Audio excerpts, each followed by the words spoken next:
je suis une citoyenne engagée à faire ce qui est juste.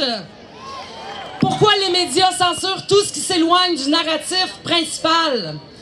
Pourquoi les médias insultent, rabaissent, intimident tous ceux qui arrivent à des conclusions différentes?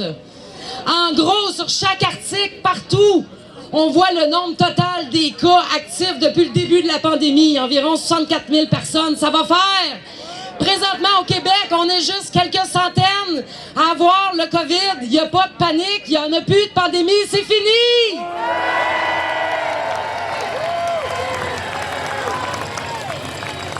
La réalité, c'est que présentement, aujourd'hui, il y a 12 personnes aux soins intensifs, puis qu'on est 8,5 millions de personnes au Québec!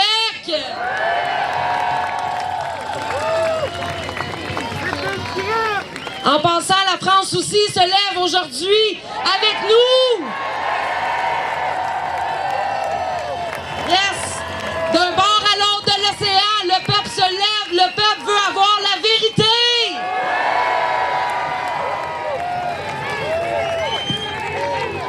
En France, depuis le mois d'août, ils sont obligés de porter le masque à l'extérieur. Ça va faire la folie. Il n'y en a pas d'études scientifiques qui prouvent que le virus se propage à l'air libre. Il n'y en a pas d'études scientifiques qui prouvent que le masque, porté à l'ensemble de la population, est efficace. Faut arrêter de nous prendre pour des cons. Ça suffit le niaisage. On est tannés!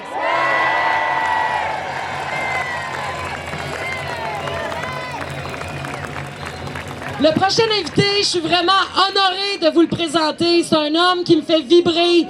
C'est un homme qui me rappelle de rester centré dans l'amour. Il y a plus de 300 000 abonnés Facebook qui vibrent avec ses discours.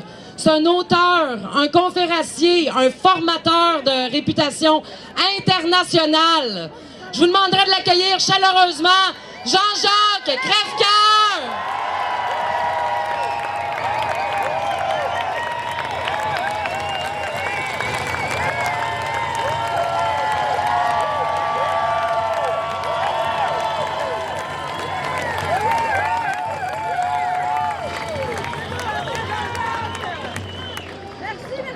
Merci d'être là. Merci d'être là, de plus en plus nombreux. Je pense que nous sommes 200 pour l'instant, d'après TVA. Allez, peut-être 210. Bon. Merci de maintenir la pression sur le gouvernement de menteurs. Merci surtout de montrer le vrai visage de l'humanité. Et merci de vous tenir debout pour une meilleure façon de faire reculer la dictature qu'ils essayent de nous imposer.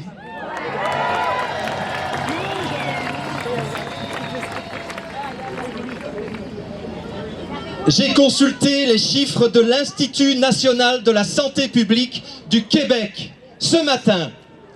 Et voici les chiffres qu'on ne pourra pas soupçonner d'être des chiffres conspirationnistes, puisque ce sont les chiffres que vous pouvez trouver sur le site de l'Institut national de santé publique. Mais aucun journaliste ne se donne la peine de les interpréter correctement dans le respect de notre intelligence.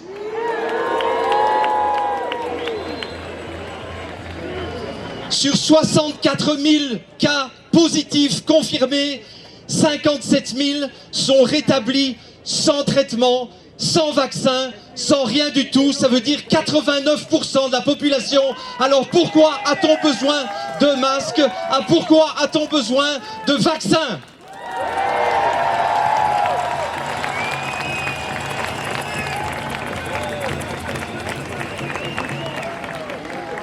Sur 5774 décès depuis le début de cette pseudo-pandémie, 91,5% avaient plus de 70 ans.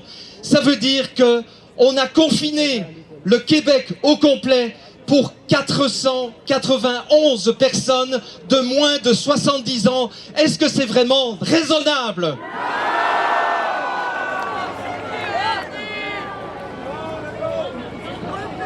Et je n'ai pas peur de dire que Legault est un menteur lorsqu'il nous dit que la situation devient préoccupante.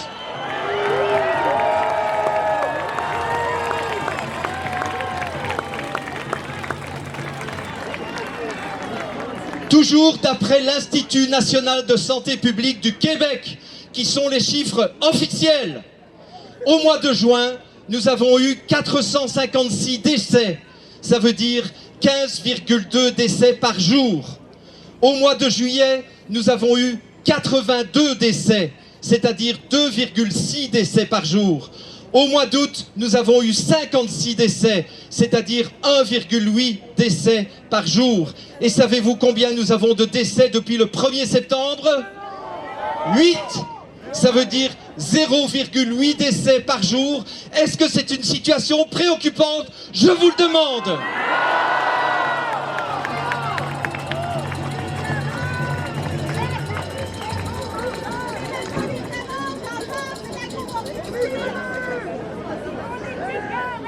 En préparant cette allocution, j'ai repensé à Victor Hugo, qui s'est rendu célèbre pour son fameux « J'accuse ».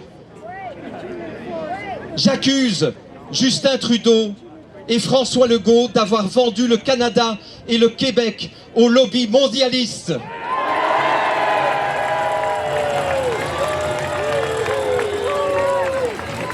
Je les accuse d'avoir bradé notre souveraineté à une minuscule minorité de psychopathes milliardaires.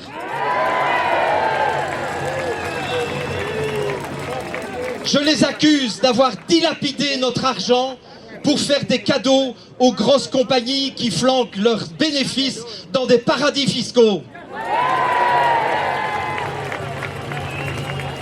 Je les accuse d'avoir imposé une discrimination en décidant de façon arbitraire ce qui était essentiel et de ce qui n'était pas essentiel. J'accuse M. Legault de faire appel explicitement à la délation entre les citoyens.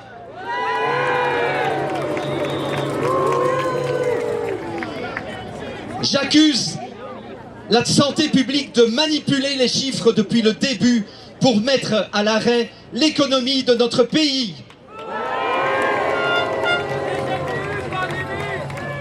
J'accuse les médias de terrorisme intellectuel.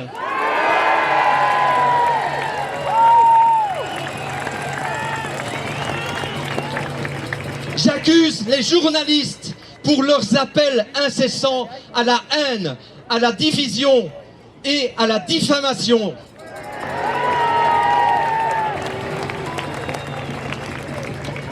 Et d'ailleurs, il y a un seul point sur lequel je serai d'accord avec M. Mario Dumont, c'est de rouvrir Gagnon pour qu'ils aillent se réfugier une fois que nous aurons fini cette bataille et ce combat.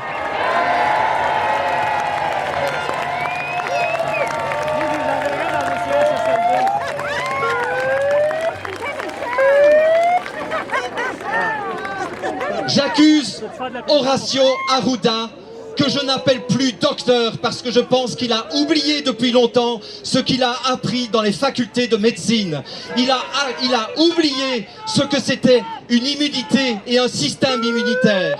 Ce n'est plus un médecin pour moi.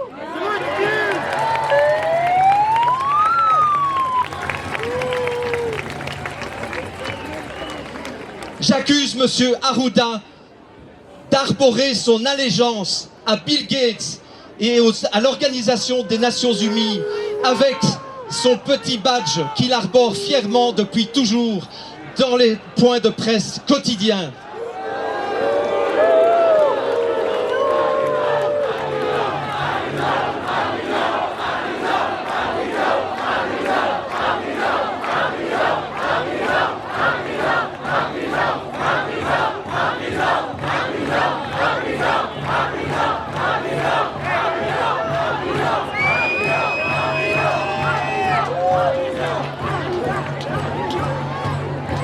J'accuse les parlementaires pratiquement au complet de s'être tus et de s'être rendus complices de cette pseudo-pandémie et de cette mise à sac de l'économie du Québec, mais aussi de la dignité des Québécois et des Québécoises.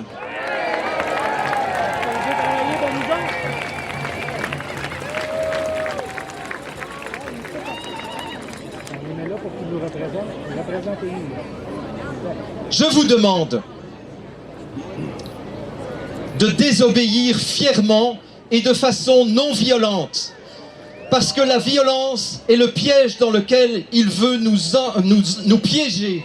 Je vous demande vraiment de manifester votre fierté, de manifester votre humanité. Je demande à l'armée et à la police de protéger la population de cette clique servile qui a prêté allégeance aux mondialistes.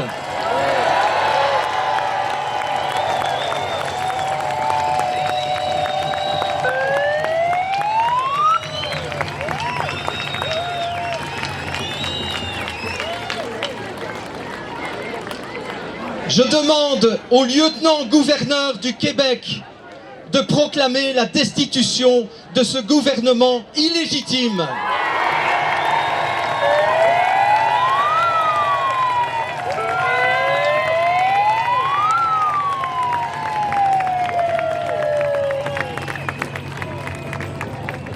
Je demande une enquête indépendante pour mettre à jour les mobiles, les incitants et ce qui a poussé messieurs Legault, messieurs Trudeau et compagnie de vendre notre nation aux mondialistes. Je veux une enquête.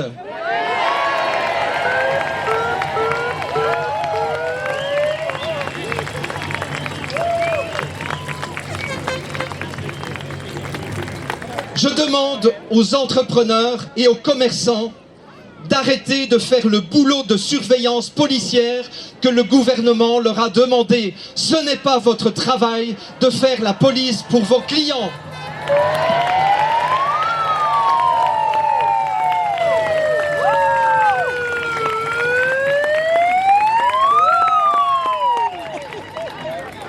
Et je vous demande surtout de rester unis pour faire reculer définitivement cette tentative de prise de pouvoir et cette tentative de mise en place d'un État totalitaire. Non, ils ne passeront pas.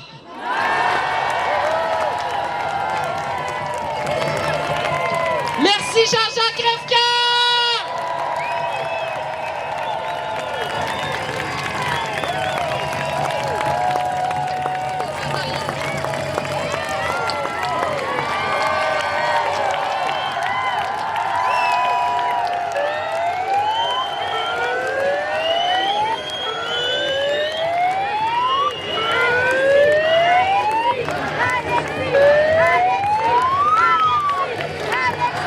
Ce moment-là, où est-ce que vous appelez mon nom, c'est toujours le moment le plus stressant de ma semaine. J'en dors pas le soir d'avant.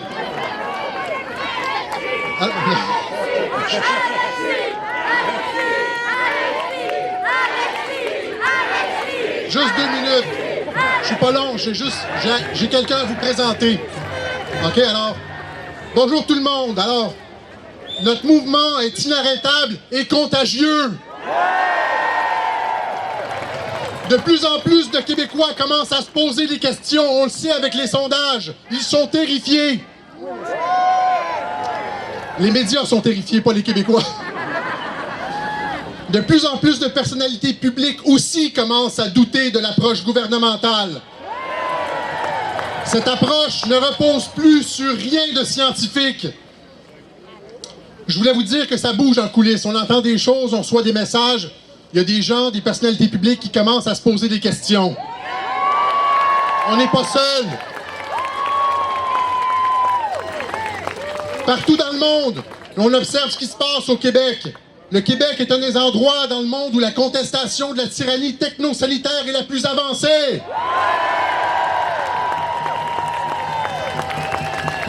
Tous les yeux du monde sont rivés sur notre mouvement. C'est une des raisons pour lesquelles notre mouvement se doit d'être exemplaire.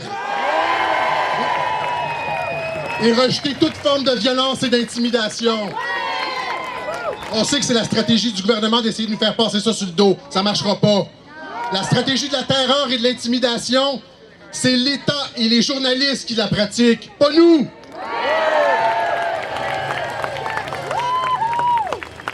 Notre combat est héroïque, pacifique, numérique, mais il est surtout éthique et historique.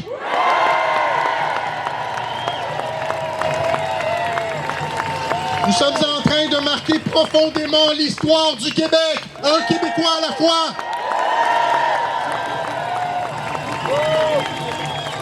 Dans quelques mois, j'ai grand espoir que chacun d'entre nous pourra dire, la tête haute à ses proches, « J'ai jamais été aussi fier d'être Québécois! »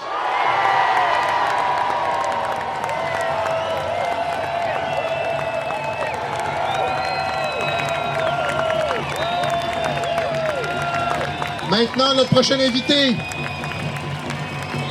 Né et élevé au Kazakhstan, en Russie, Vlad gagne sa vie au Canada en tant que coach santé mieux-être depuis 20 ans. Père d'un fils de 4 ans, il est également le fondateur et chef du mouvement Hugs Over Masks, qui a débuté en mai 2020 à Toronto, suite aux manifestations en lien avec le confinement. Ce groupe est composé de parents et de citoyens engagés à défendre l'humanité, notre mode de vie et l'avenir de nos enfants. Je vous demande d'accueillir chaleureusement Vlad Sobolev.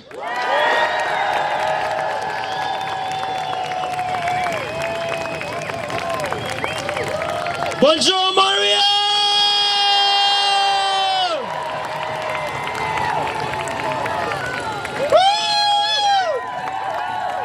Let's go, let's go, let's go! It's a great pleasure to be with all the beautiful warriors here today! I can't believe the energy. This is why we're gonna win. The message for today is the message of hope and belief. And why we're gonna win this? Yes or yes? Hugs Over Masks. Hugs represents humanity. It represents our family values. It represents our children.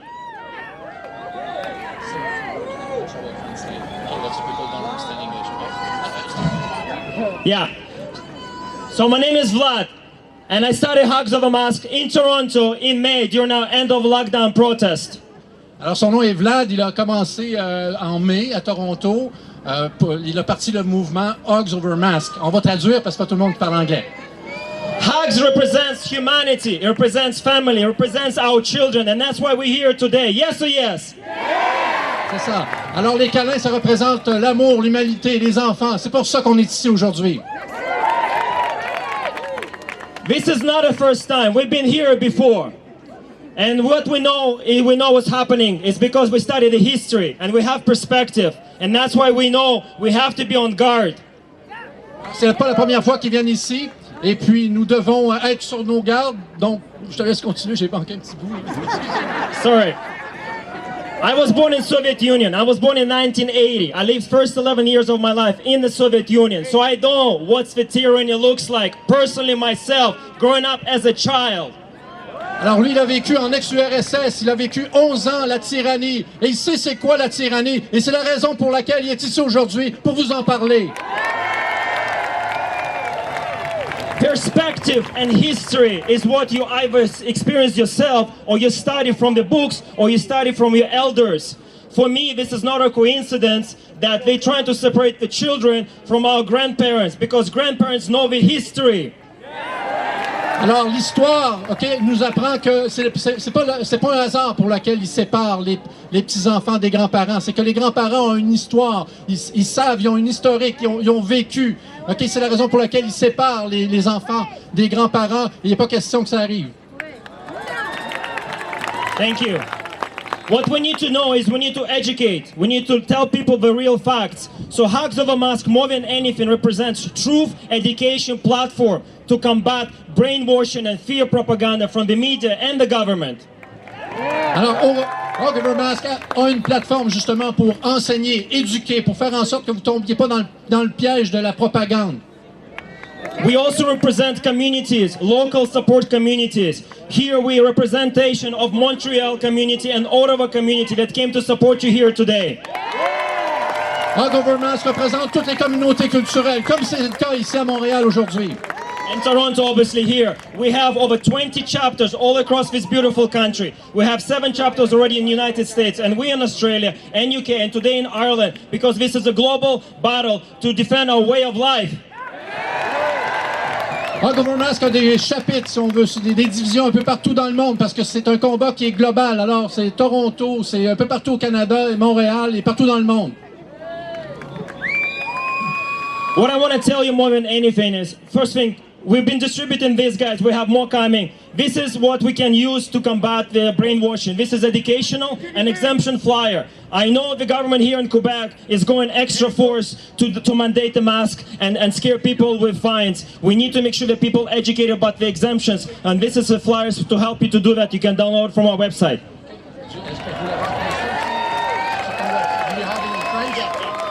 OK, donc il y a un flyer qui est anglais-français qui permet aux gens de comprendre qu'il y a une exemption lorsque vous voulez pas porter le masque, vous avez une exemption, vous pouvez rentrer dans les commerces, c'est la loi, et la loi doit être respectée même pour ceux qui ne doivent pas porter le masque.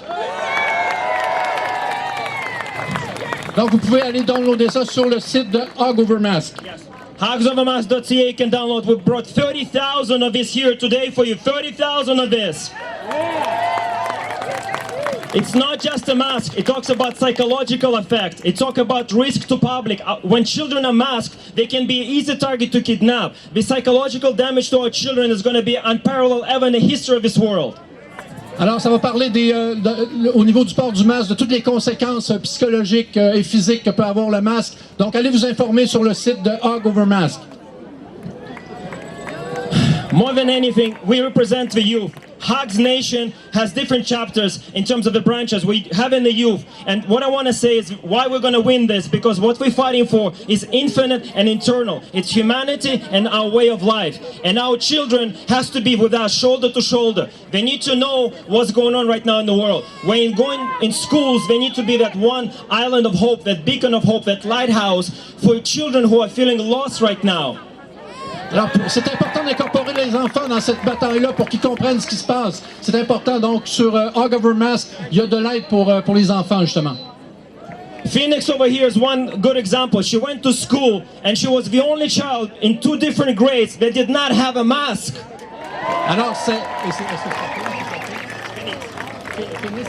Alors, Phoenix est une jeune fille qui n'a pas porté le masque parce qu'elle est au courant de ses droits à l'école. Donc, elle avait une exemption.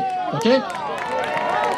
And it's important to do that because those kids, they don't know what's going on. So we need to tell our children, we need to teach them the leadership skills. This is what we have to do. This is the battle that's going to be going on for a while. So we need to prepare our children to be our warriors, shoulder to shoulder, and continue our battle. C'est important d'enseigner à nos enfants le leadership pour en faire des guerriers positivement, des guerriers qui sont informés et qui ne se laissent pas marcher sur les pieds. The thing that I want to say you is we are going to win this. Again, the message of hope is we're going to win this battle because we are fighting against tyranny and we know what's coming next.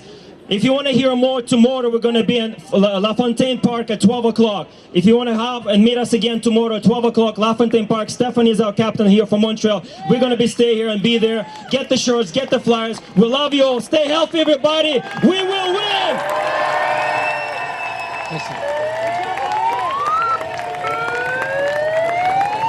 C'est moi.